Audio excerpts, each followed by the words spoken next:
else. All we want is Jesus. Make room for the King. Make room for the King. Let the King of Kings come. And the King of Glory come. The Lord of hosts. The Lord strong and mighty. Tear out them for 20 others.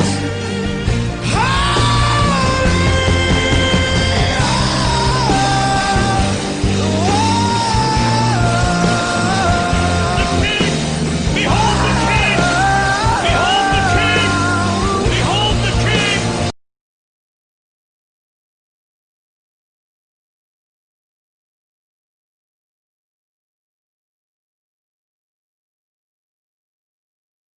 Em nome de Jesus Cristo, eu te glorifico, te exalto, abençoado é o Senhor que criou os céus e a terra.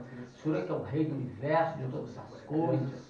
Meu Deus, toma as nossas vidas nas tuas mãos, abençoa, nos prospera. Abençoa a vida do Carlos, a sua casa, a sua família, toda a sua parentela. Abençoa aqueles que estarão assistindo essa aula no YouTube, no Facebook, Senhor. Entre na casa de cada um, traz o teu milagre, a tua vitória. O Espírito Santo venha nos iluminar, que o Espírito Santo venha nos direcionar todos os dias, Pai, para que possamos absorver, meu Pai, o conhecimento da tua palavra, e como estudar a tua palavra na íntegra, Senhor, para que possamos assim, ó Deus, ser canal de bênção, ó Deus, para aqueles que estão ao nosso redor, para que possamos usufruir da verdade do Evangelho e abençoar vidas através de bênção nessa geração. Nós pedimos a tua bênção, a tua graça sobre a nossa vida, no nome de Jesus Cristo de Nazaré. Amém e graças a Deus. Fechamento do nosso quarto módulo, nós vamos estar abordando aí agora a nossa introdução à disciplina da exegese, Nós estudamos na aula passada sobre a hermenêutica e ressaltamos a necessidade de estudar juntamente, essas duas matérias ou ferramentas, colocando assim melhor, Essas ferramentas para se fazer um estudo mais conciso, mais sólido, mais preciso das Escrituras Sagradas. Nós vimos que a hermenêutica, nós temos elas em várias áreas da vida, mas aqui nós abordamos a questão da hermenêutica bíblica, E sabemos que a hermenêutica ela não trabalha sem a exegese, nem a exegese sem a hermenêutica, Primeiro, a hermenêutica é importante porque ela vai nos apresentar o modo de como nós devemos fazer uma transmissão da mensagem, Ou seja, como é que nós vamos discernir a mensagem, ou traduzir a mensagem, ou passar a mensagem para os nossos interlocutores, a questão de interpretação do texto em si. Mas essa questão da interpretação do texto, ela também é necessária dessa ferramenta conhecida como exegese. Grosso modo, nós já sabemos que exegese é um termo grego, que é extrair para fora ali do texto, tirar verdades do texto ali, e a necessidade de nós termos também as línguas originais para que possamos fazer uma boa exegese e uma perfeita hermenêutica bíblica, Onde nós podemos trabalhar questões, até uma questão importante também, quando apologetas eles vão surgir, principalmente a patrística, ela precisou corrigir muitas heresias ou abafar muitas heresias que surgiram no período, no período da Idade Média, no período da patrística. Nós sabemos que foi necessário os patriarcas ou os pais da igreja, eles trabalharam a questão hermenêutica, principalmente Santo Agostinho, ele vai trabalhar isso porque além dele ter uma mente filosófica tremenda, ele conseguiu fazer a questão dele foi às vezes até trabalhada a questão, por quê? Porque ele via, ele trabalhava com uma hermenêutica mais literária, A hermenêutica de Santo Agostinho era muito literária devido à sua mente filosófica. E isso aí ajudou muito a igreja a combater certas heresias, porque viram que havia uma necessidade de trabalhar uma tradução do texto, e nós sabemos que naquele período a língua que era utilizada na período da patrística era o latim. Então essa tradução de São Jerônimo, ela trouxe uma dificuldade muito grande para um trabalho exegético e hermenêutico, porque era a língua oficial do romanismo, mas não levava a questão primária das outras línguas, que são as línguas mater, né, as matres lectiones, que são as línguas primárias da Bíblia Sagrada, que ela foi desenvolvida, no caso, o hebraico, o aramaico e o grego, né? Então aí depois que veio o latim ele acabou compactando, né? São Jerônimo ele compacta a tradução latina, né? A Vulgata latina, e isso trouxe uma grande dificuldade, porque se privava, né? Tinha a primazia do latim, mas se esquecia do hebraico, do grego e do aramaico.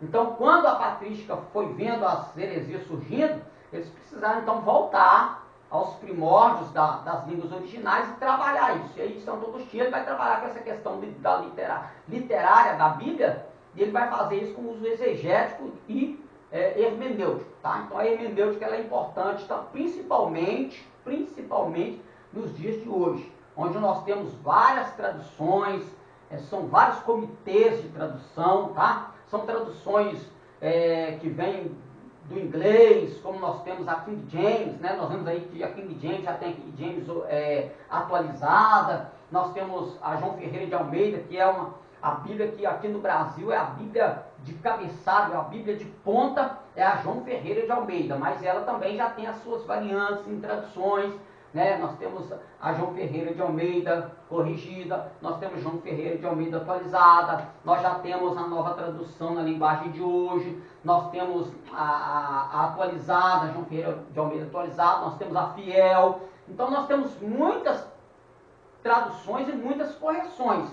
Então é necessário, diante de todo esse arcabouço, de todas essas traduções, nós temos todas elas à nossa disposição, tá? Porque não quer dizer que uma ela é mais fiel que a outra, tá? Se a gente pegar Almeida corrigida fiel ao texto original, mas se nós formos pegar ela em todo o seu aparato, se nós pegarmos exegeticamente e hermeneuticamente, nós vamos encontrar palavras que o sentido ali no texto está longe da verdade. Então, a gente não pode, tipo assim, fixar no que é apresentado, no tema apresentado dessa tradução, Ferreira de Almeida corrigida fiel ao texto original. A atualizada também ela diz que ela é um texto original. Só que quando você vai comparar as duas, você vê uma discrepância de tradução. Então como é que eu resolvo isso? Eu só vou resolver isso com a exegese. Tem um professor de hebraico, chama Renato Santos. Esse professor, ele disse o seguinte, que a melhor tradução que se possa encontrar numa Bíblia em português é aquela que você vai fazer dentro dos originais. Ou seja, ele não está desconsiderando, tá, as traduções.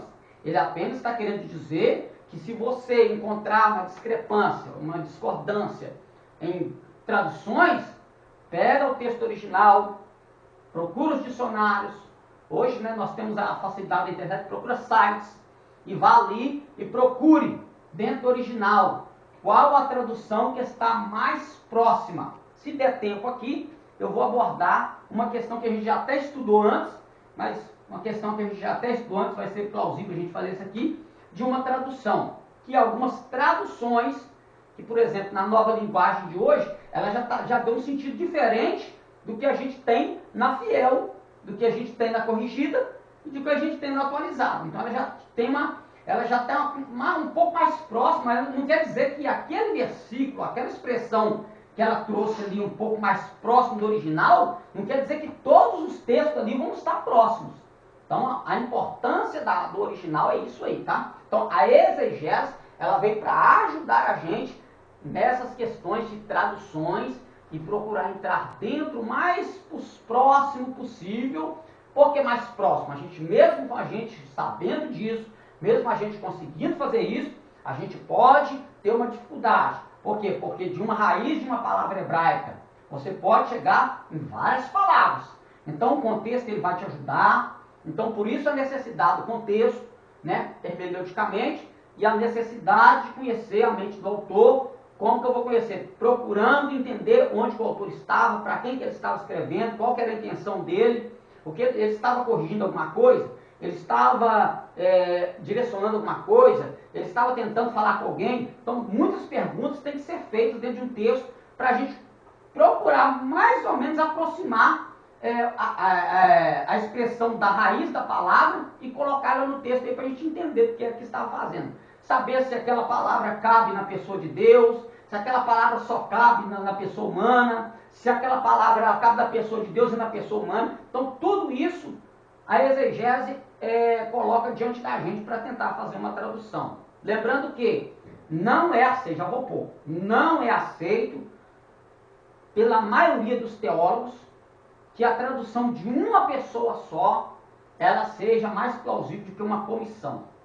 Claro que nós não somos eruditos, não somos linguistas, né, de hebraico, de grego, nós somos apenas alfabetizados. Nós somos apenas alfabetizados, tem pessoas mais capazes que nós, principalmente as pessoas que fazem traduções de Bíblia, não são pessoas leigas, que não conhecem, eles conhecem.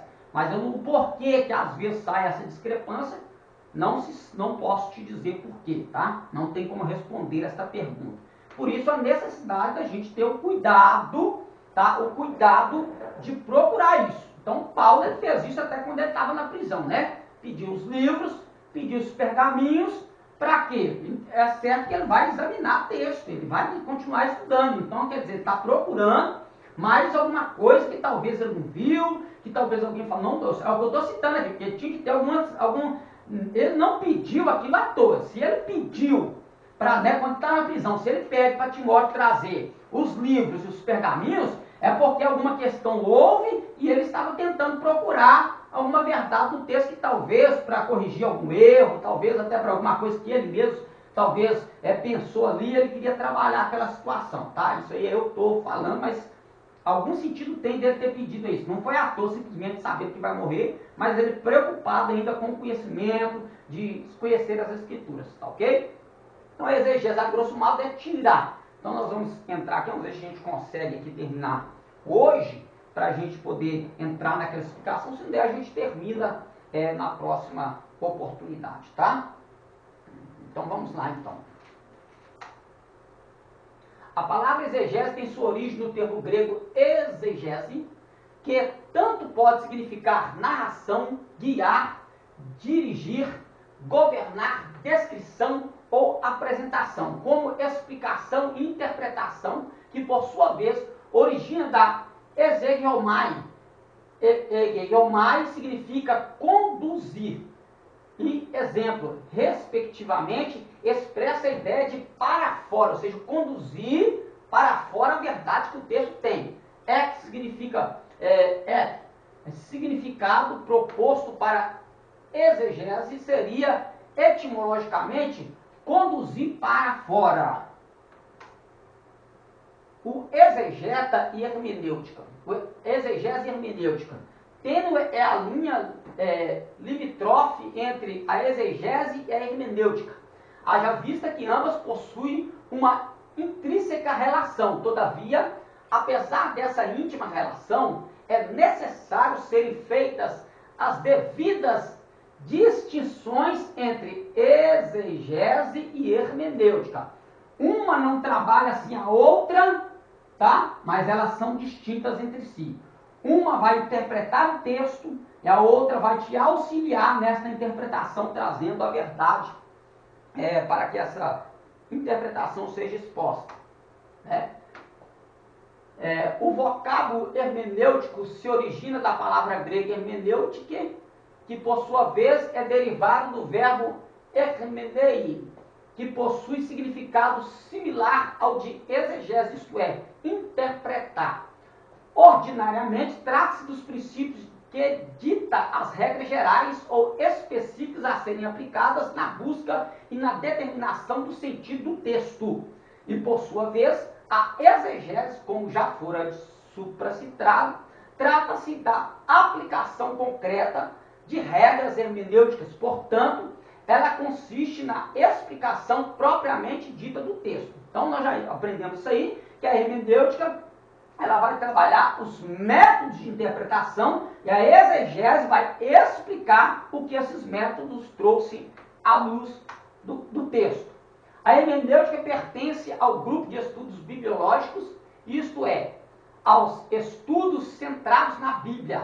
Ela é naturalmente a filosofia sacra e precede imediatamente a exegese. A hermenêutica e a exegese se relacionam na mesma forma que a teoria se relaciona com a prática, pois a exegese é a aplicação metodológica dos princípios técnicos hermenêuticos, tá? Então não tem como ir para a exegese se eu não conhecer primeiro o modo hermenêutico para aplicar a exegese. Então eu preciso primeiro entender a hermenêutica para depois usar a exegese. E eu não consigo fazer nenhuma dos dois desmembrar, tá? Eu não consigo trazer uma interpretação se eu não usar a exegese e a hermenêutica, tá? Ainda que a hermenêutica ela seja primária que a exegese. Exegese e hermenêutica. Portanto, a hermenêutica é a ciência da interpretação e exegese, a extração dos pensamentos que assistiam ao escritor sacro, quando este redigia determinada porção das escrituras. Então, a intenção da exegese é fazer o quê? Extrair o pensamento, trazer à luz o pensamento do que o escritor quer dizer. E eu vou fazer isso dentro do conceito hermenêutico. A exegese, como ciência da correta interpretação das Sagradas Escrituras, possui suas próprias leis de interpretação que devem ser entendidas e aplicadas corretamente para se descobrir o sentido exato de determinada passagem bíblica. É aquilo que eu falei, nós não somos peritos, mas já estamos alfabetizados, conseguimos ler, conseguimos já fazer uma tradução, porque temos materiais que nos vão auxiliar a isso, né? Então para nós não fica tão assim difícil para uma pessoa leiga que ainda não conhece a língua em si. O exegeta, os dicionários comumente definem o termo exegeta como aquele que se dedica a fazer exegese. Partindo de uma perspectiva técnica da conceituação e sabendo que exegese é uma ação de explicação interpretativa, o exegeta pode ser conceituado como a pessoa que interpreta e explica o sentido de um texto. Essa conceituação evidencia que todo aquele que interpreta e explica um texto pode ser classificado como exegeta. Todavia, o questionamento é se o indivíduo é um bom ou mau exegeta. Então, na aula passada eu disse que hermenêutica todo mundo vai fazer. Todo mundo vai explicar um texto. A problemática está se esta explicação, esta interpretação que eu vou fazer do texto, eu vou fazer ela exegeticamente e hermeneuticamente, ou eu vou fazer ela só hermeneuticamente ou só exegeticamente. Então eu posso, não me dar bem na tradução ou na interpretação deste texto. Então tem esse perigo aí. Eu posso ser um bom ou um mau exegeta. Isso vai depender das ferramentas e dos caminhos que eu vou tomar como direção para fazer a interpretação deste texto, tá? Tem que tomar muito cuidado. O objetivo da exegese. A exegese tem como objetivo o estudo cuidadoso e sistemático da escritura para descobrir o significado original que foi pretendido, o que o autor pretendeu falar com isso, tá? A exegese é praticamente uma tarefa histórica. É a tentativa de escutar a palavra conforme o destinatário original devem tê-la ouvido, descobrir qual era a intenção original das palavras da Bíblia. Não é somente o fato de tentar entender a mente do escritor, mas tentar entender como é que o destinatário entendeu aquilo também, né? Então isso aí, até isso, só para você ver. Nós temos o ponto de partida e o ponto de chegada. Então a gente tem que entender tanto o ponto de partida, que é a escrita, quanto o ponto de chegada, que é para quem recebeu este contexto. E como é que ele entendeu essa palavra do seu né, do escritor. Como é que ele entendeu? Então, perguntas que devem ser feitas, né?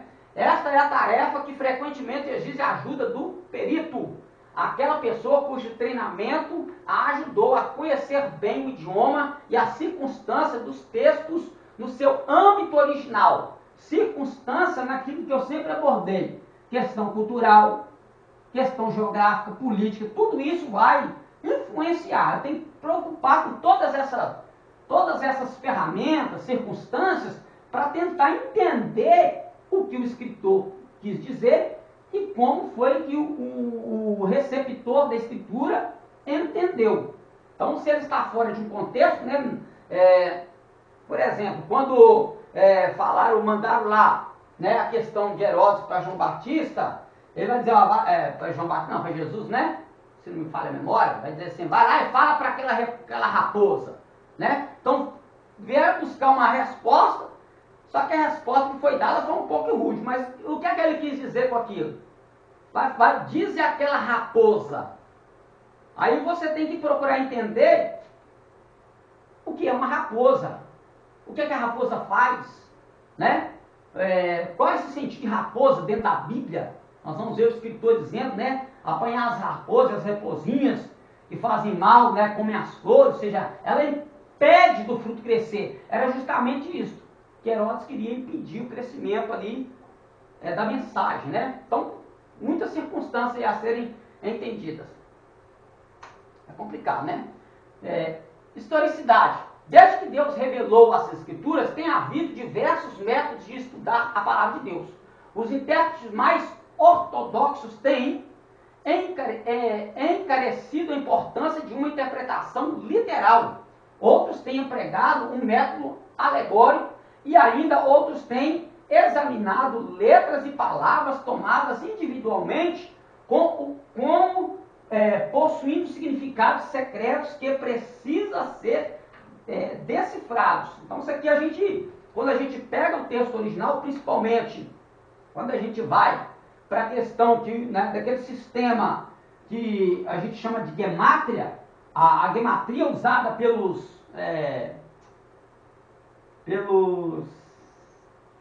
os escribas.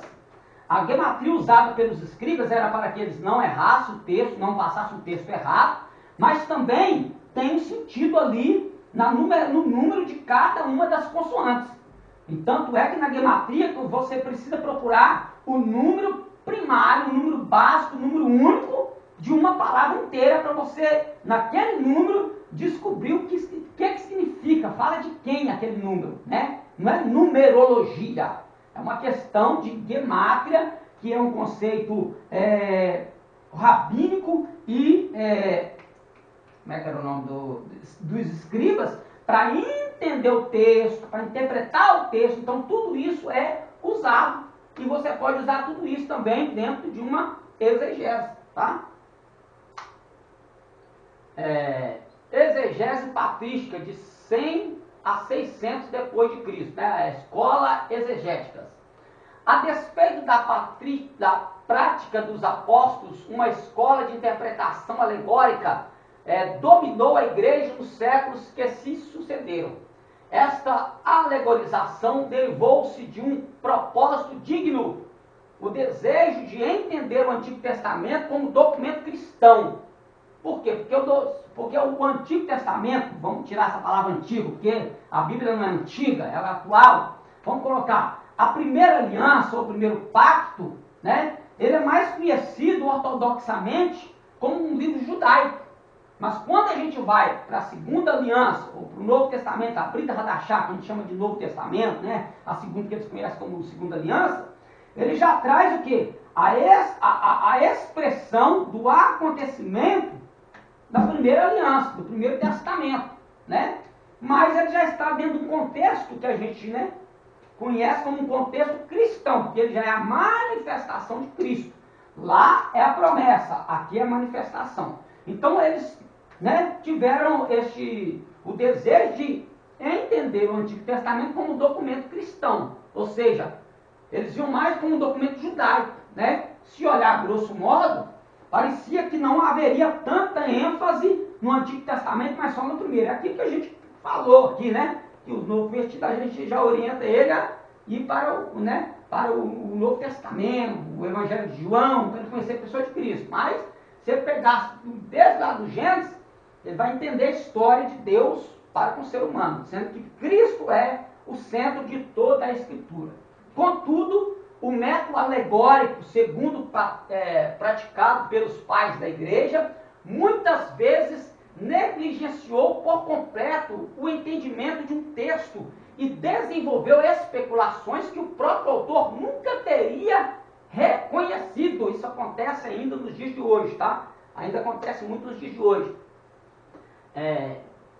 Os autores do segundo século, que acima de tudo procuraram defender o cristianismo de acusações em voga na época, de procedência grega e judaica, são, em geral, conhecidos como os apologistas.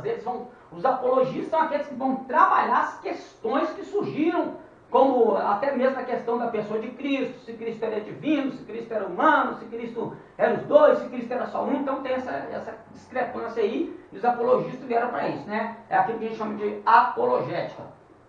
Para estes homens, o cristianismo era a única verdadeira filosofia, substituto perfeito para a filosofia dos gregos e a religião dos judeus, que nada mais podiam fazer do que apresentar respostas insatisfatórias às perguntas cruciais do homem. A exegese patrística é fortemente marcada por 3 escolas. Então, as escolas patrísticas. As questões são, as quais são Escola de Alexandrina, Escola Antioquiana e Escola Ocidental. Exegese medieval de 600 a 1500 depois de Cristo. Durante a Idade Média, muitos, até mesmo do clero, viviam em profunda ignorância quanto à Bíblia.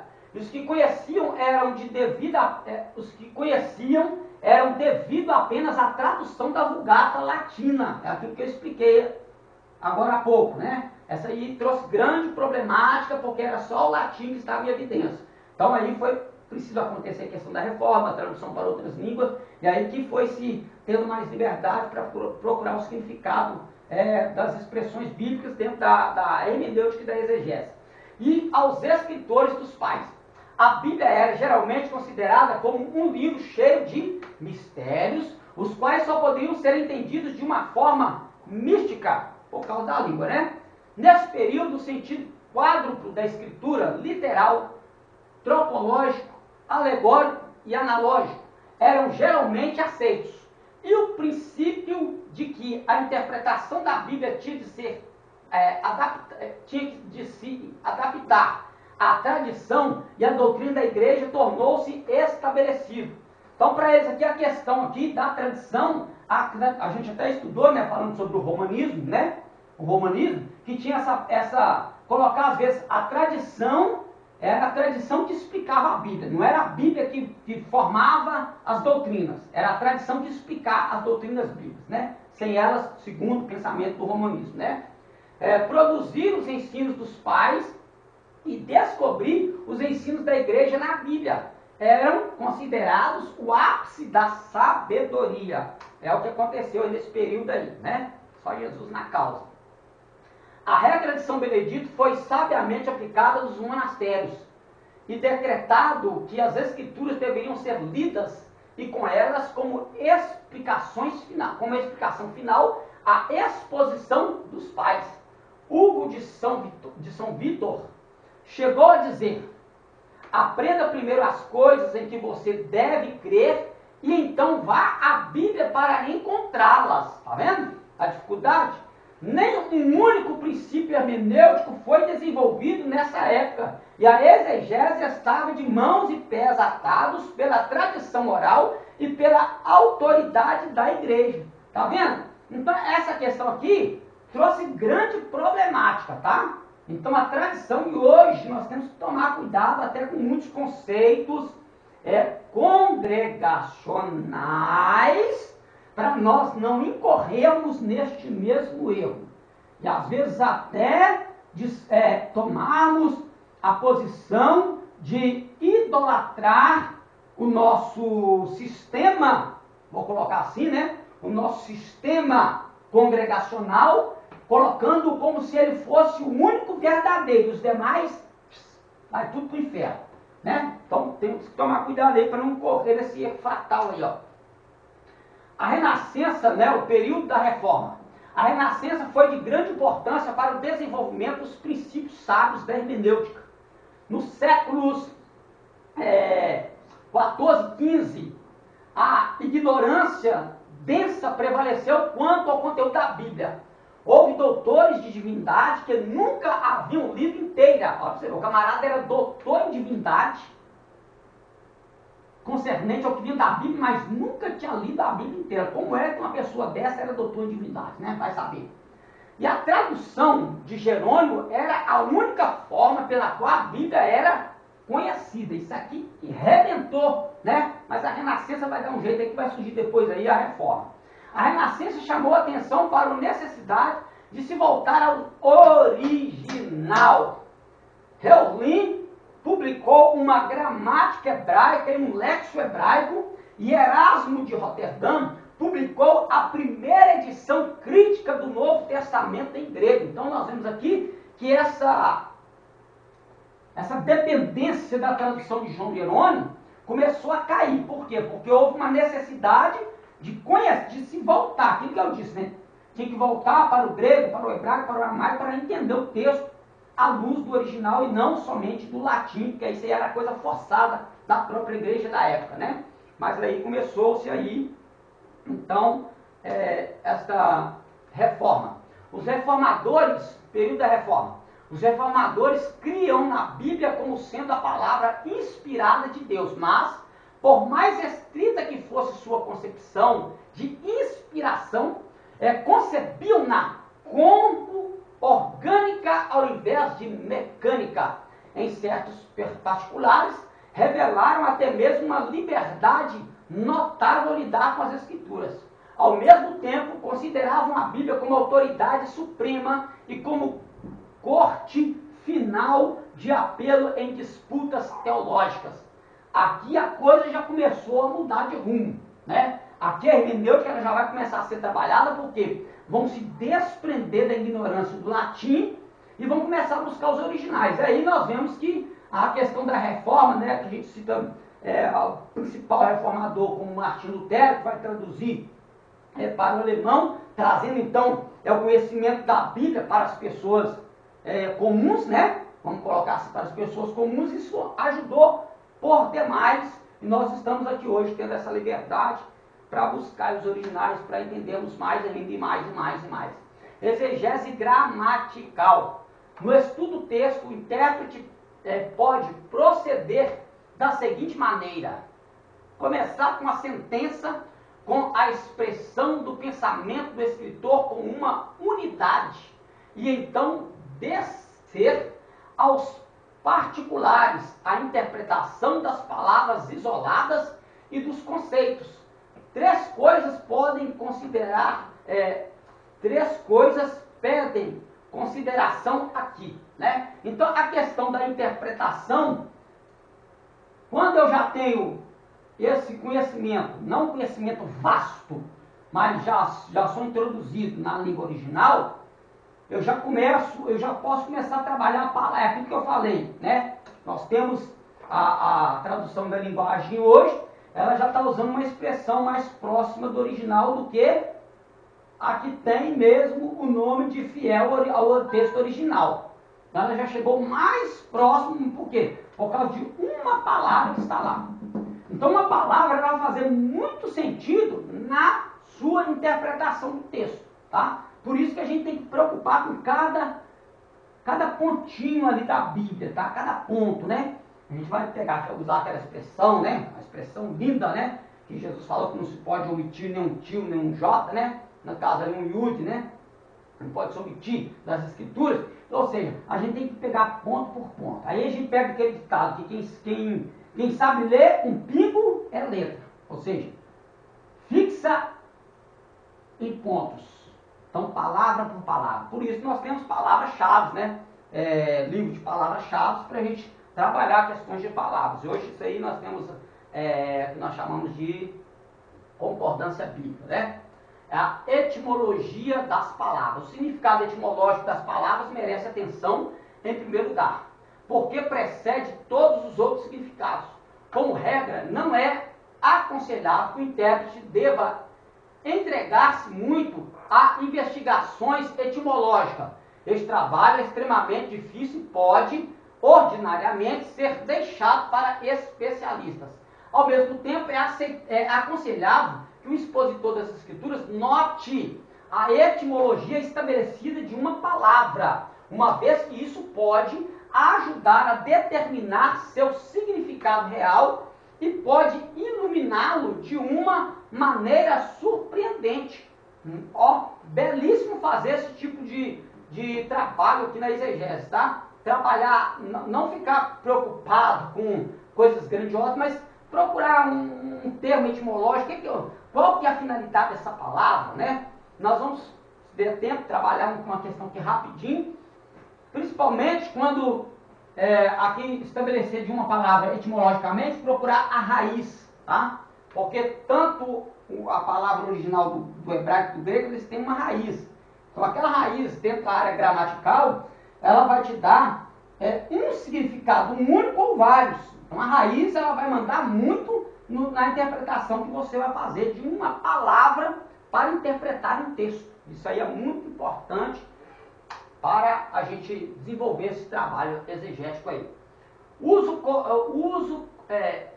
corrente das palavras.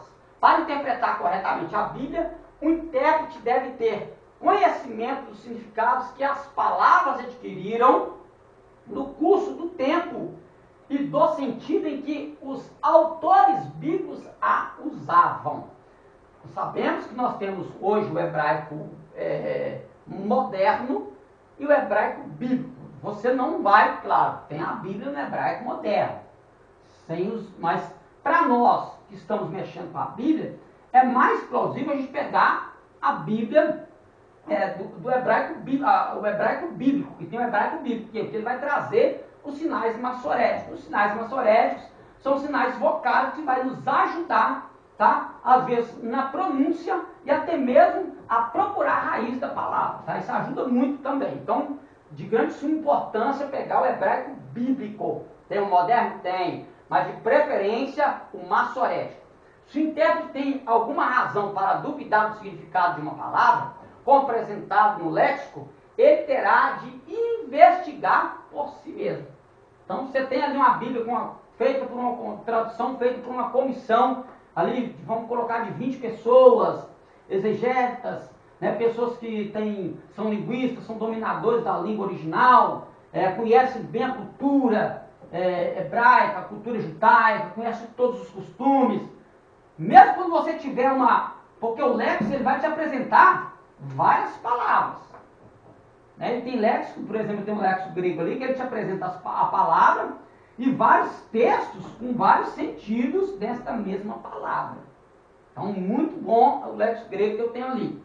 Ele é ótimo por isso, porque quando eu chegar numa dificuldade, então eu posso analisar por mim mesmo. Então eu vou procurar ali, já que aquela palavra eu estou com uma dúvida nela, será que aquele texto ali eu vou pegar as traduções em português, ler todas elas no mesmo versículo, ver como elas estão apresentando, olhar no léxico, que o léxico me apresentou, e procurar definir uma palavra para eu estar mais próximo do pensamento do autor. Importante, tá?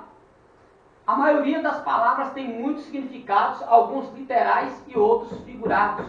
O estudo comparativo de palavras análogas em outras línguas requer uma discriminação cuidadosa e nem sempre ajuda a fixar o significado exato de uma palavra. Uma vez que palavras correspondentes em línguas diferentes nem sempre têm exatamente o mesmo significado original e derivativo, tá? Então, outra dificuldade é essa aqui. Eu posso ter uma palavra ali única, mas aquela palavra única, ela vai me levar a outras palavras, e a coerência que eu devo ter é o contexto, o sistema hermenêutico que eu vou usar para explicar o contexto, tá? O uso correto das palavras, No estudo das palavras do Novo Testamento, é imperativo que a avaliação do koiné, né, que é o grego koiné, que é o grego bíblico, escrito e também do falado, seja considerada. Não é sempre seguro concluir o significado de uma palavra do Novo Testamento a partir de um significado no grego clássico, que é o falado hoje. Por quê? Porque muda. Assim como o português teve uma mudança gramatical, o grego teve, o hebraico teve, principalmente o hebraico moderno. Então tem muitas palavras que você tem um significado no hebraico bíblico. Se você pegar o hebraico moderno, o significado é outro significado totalmente diferente, né? Por exemplo, a palavra shalom. Se você for para a palavra shalom no grego bíblico, você tem paz, né? Os outros derivados, prosperidade, saúde, né? Bênção que vem de Adonai.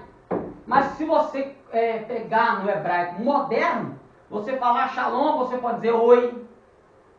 Você pode dizer até logo, tchau. Mesmo você dizer lehitraot, que é até logo, até mais. Mas se você disser shalom para a pessoa indo embora, é o mesmo sentido. Então, né? Então, aí tem toda essa questão linguística aí, tá? O uso figurado das palavras. Na relação presente, não estamos preocupados com a figura de sintaxe ou de pensamento, mas com a figura de linguagem que são comumente chamadas de tropos, nas quais uma palavra ou expressão é usada em um sentido diferente daquele que é próprio. Os principais tropos são a metáfora, a metonimia e a sinedoque. O uso figurado das palavras. A metáfora pode ser chamada de comparação não expressa. Ela é uma figura de linguagem na qual um objeto é assemelhado a outro, afirmando ser o outro, ou falando dele como se fosse o outro. A metáfora ocorre frequentemente na Bíblia. No Salmo 18:2, 6 delas são encontradas em um único versículo.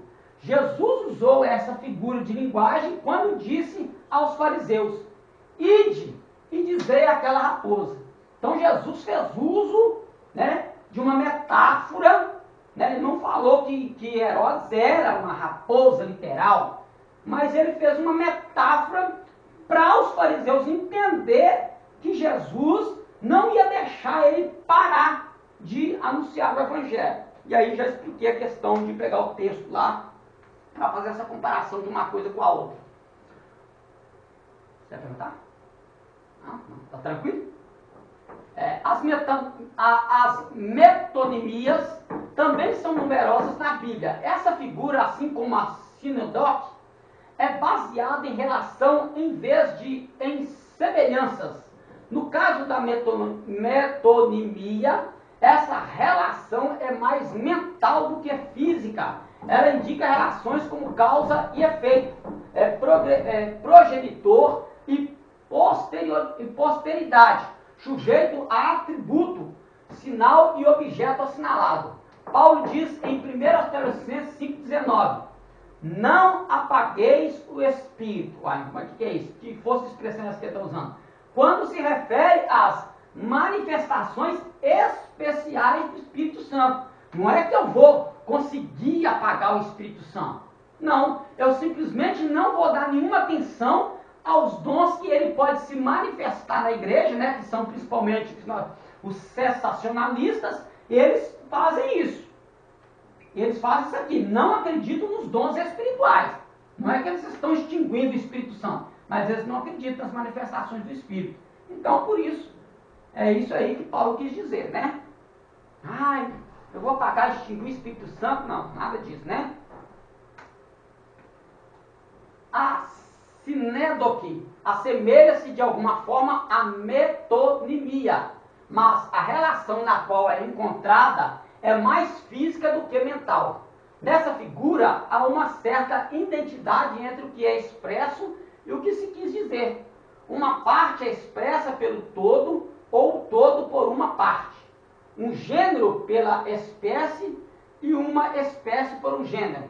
Um indivíduo pela classe ou uma classe pelo indivíduo. Um plural pelo singular e um singular pelo plural. Como que eu entendo isso aqui no texto original? É quando a Bíblia Sagrada, vou até abrir o texto que eu ia tentar usar ele aqui hoje, mas não vou, só para a gente entender aqui. Deixa eu ver aqui. Tá, aqui ó. Gênesis capítulo 6, versículo de número 6, né, eu vou ler aqui na nova tradução da linguagem hoje, diz assim, ó, ficou muito triste por haver feito seres humanos, o Senhor ficou tão triste e com o coração tão pesado e disse, vou fazer desaparecer da terra essa gente. Só que quando você vai para o texto, no texto aqui no hebraico, a palavra que ele vai usar aqui, ó, no versículo 6, aqui, ó. Vai narrer Adonai que assar et hadam. A palavra et hadam, a gente está achando que ele está falando que vai desfazer de Adão. Porque a palavra Adão, né, traduzido para o português, se fosse colocar aqui Adão. Mas como aqui eu vou usar o que ele está querendo dentro do contexto, ele está falando dentro do contexto, então a palavra pode ser Adão. Aí qual que é o significado de Adão? Humano, humanidade. Então eu desfarei, né, vou destruir a humanidade. Tá vendo? Então isso faz muita diferença. Então essa sinódec, ela tem essa propriedade de fazer, por isso que a gente tem que tomar cuidado na hora de traduzir. Tá? Eu vou pôr no plural ou eu vou pôr no singular? É macho ou é fêmea? Como é que é isso aqui? Então é o contexto, aí hermeneuticamente o contexto vai te ajudar a entender do que é que ele está falando dentro desse conceito aí, tá? Não vai dar tempo não, acho que são 38, tá no 29, vai ter 10, é bom que fica uns 10 para depois e a gente vai para o textozinho ali que a gente vai trabalhar, tá? Eu acho que só tem mais uma relação, deixa eu só mudar só para